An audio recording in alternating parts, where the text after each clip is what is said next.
ಅತ್ತೆಯವರೇ, ಅವರು ತಮ್ಮ ಹೋಮವನ್ನು ಪೂರ್ಣಗೊಳಿಸದೆ ಯುದ್ಧಕ್ಕೆ ಬಂದಿರುವರಂತೆ.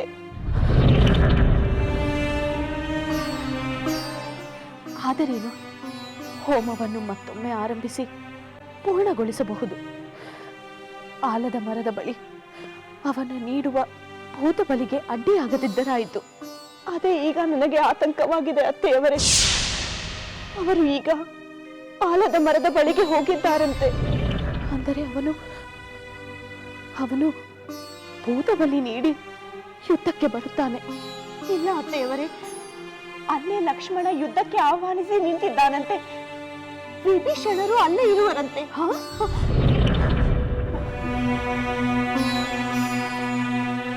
ಹೌದೇ? ಅಯ್ಯೋ ದೇವರೇ, ಇನ್ನೇನು ಗತಿ?